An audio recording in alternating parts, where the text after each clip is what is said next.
la Terre respire mieux depuis le début de la crise. Les confinements et l'arrêt des activités économiques ont fait chuter les émissions de CO2 de plus de 5% au premier trimestre d'après les premières estimations. En réalité, c'est ce qu'il faudrait faire chaque année pour être dans la trajectoire de l'accord de Paris ? C'est à peu près ça, oui. En fait, on a la physique et la chimie contre nous dans cette histoire, parce que le principal gaz à effet de serre que nous émettons, qui est le dioxyde de carbone, a la très mauvaise idée d'être éternel une fois qu'il est dans l'atmosphère, tant qu'il ne revient pas en contact avec le sol. La seule manière de retirer du CO2 de l'atmosphère, c'est qu'il soit repris par les plantes, par la photosynthèse, ou qu'il se dissolve dans l'océan. Et ça fait que le CO2 ne décroît que très très lentement une fois qu'il est dans l'air. Et donc tout le CO2 qu'on a mis dans l'air, maintenant, il faut vraiment s'arrêter d'en mettre et donc décroître très très vite nos émissions.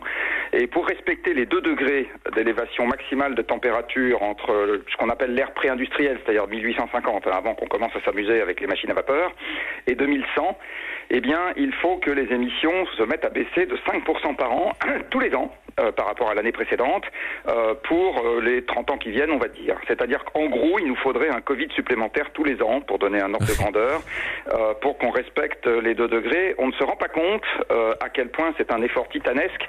Il se trouve que l'accident que nous sommes en train de vivre en ce moment donne une meilleure idée de l'effort qui nous attend, et j'espère que ça va un peu réveiller les esprits, et qu'on ne va pas penser que ça va arriver comme ça d'un claquement de doigts.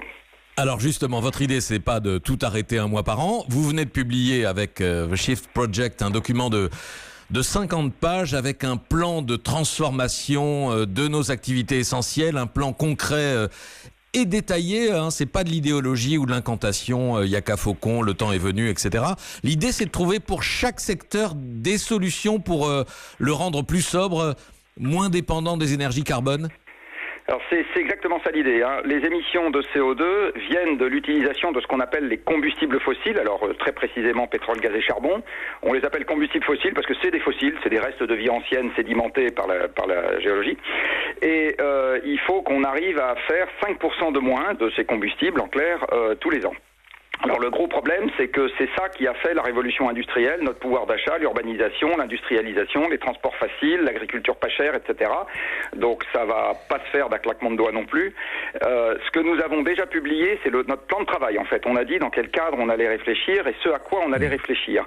Et le gros problème, pour être tout de suite désagréable, c'est que comme ces combustibles ont permis de mettre plein de machines au travail et d'augmenter très fortement la production, donc notre pouvoir d'achat, faire avec de moins en moins de combustibles fossiles, pour dire un gros mot tout de suite, c'est malheureusement travailler dans un contexte dans lequel l'économie n'est plus en expansion mais en contraction.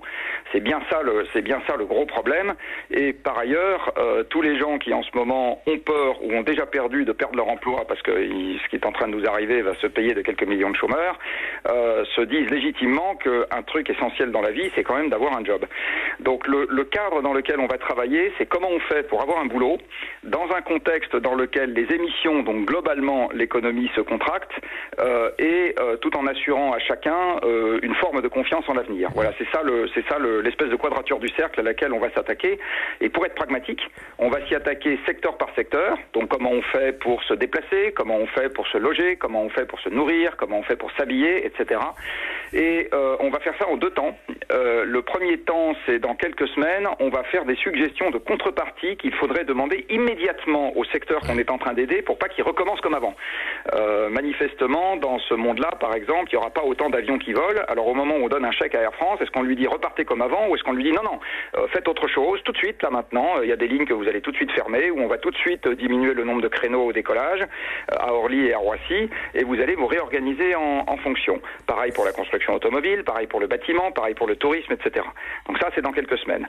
Et après, entre l'été et la rentrée, on soumettra quelque chose de beaucoup plus détaillé. On va un peu faire concurrence à Monsieur le maire, donc d'une certaine manière, ou plus exactement, on espère être écouté par lui, pour donner des grandes lignes et des choses assez concrètes. On va parler emploi, on va parler objet, on va parler choses à faire, on va pas parler argent tout de suite, parce que l'argent en ce moment, ça se crée, c'est pas très difficile. Par contre, ce qui est beaucoup plus difficile, c'est de savoir dans quoi les gens vont travailler et pour faire quoi.